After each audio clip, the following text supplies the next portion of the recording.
विद्यार्थी मित्रांनो, आज आपण सायन्स पेपर 1 मधील चॅप्टर नंबर 1 सायन्स पेपर 2 मधील चॅप्टर नंबर 1 हेरिडिटी आणि इव्होल्यूशन आपण स्टार्ट करतो. Just you know what is mean by heredity. आपण हेरिडिटी कशाला म्हणतो तर ट्रान्समिशन ऑफ ट्रेट्स और biological characters from one generation to another generation via genes is called heredity. Means genes is a transforming unit. According to heredity and concept of heredity, that genes transfer the characters from one generation to another generation, and genes are located on chromosome. Genes are the functional unit of the chromosome and it used to transmit the characters from generation to generation.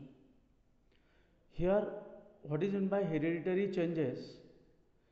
Hereditary changes means that it changes occurs in new generation than the past generation. म्हणजे पुढच्या पिढीमध्ये होणारे जे बदल आहे त्याला आपण hereditary changes म्हणतो आणि हे बदल निश्चितच पुढच्या पिढीकरता सकारात्मक असे बदल असतात. Here we call DNA present in nucleus and is a basic transforming unit, and DNA pass the characters from one generation to another generation.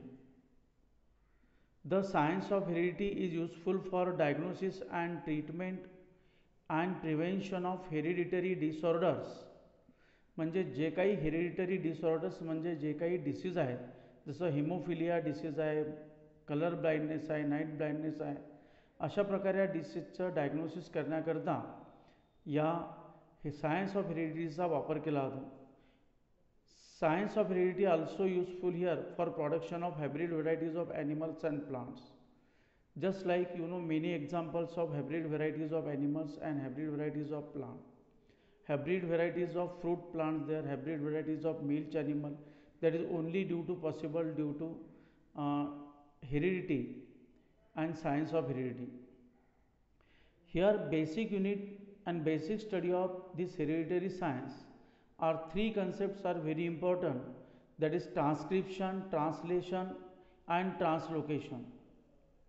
Here DNA synthesized from RNA is one very important process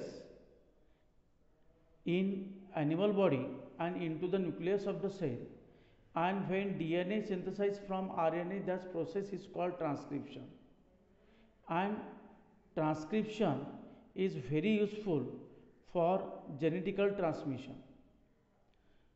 That is, nucleus also consists of RNA and there are three types of RNA, that is mRNA, tRNA and rRNA.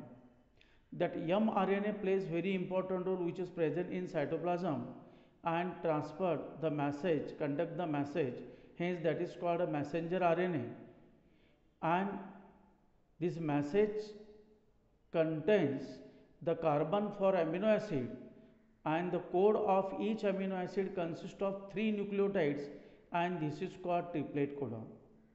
This triplet codon is a very important concept. अतिशय महत्त्वाची अशी concept आहे की ज्यामध्ये 3 न्यूक्लिओटाइड्स एकत्र येऊन त्यामध्ये triplet codon जो आहे तो तयार होतो. And each codon consist of 20 amino acid. That each mRNA is made up of 1000 of triplet codon. म्हणजे एक mRNA हा 1000 ऑफ ट्रिपलेट कोडॉनपासून तयार झालेला असतो. And as per the message of mRNA, amino acids are supplied by tRNA for this purpose. म्हणजे या कामाकरता जे amino acid आहे ते tRNAच्या माध्यमातून पास केलं जातं and tRNA has anticodon having complementary sequence to the codon of mRNA and this is called translation. त्या प्रोसेसला आपण ट्रान्सलेशन म्हणतो.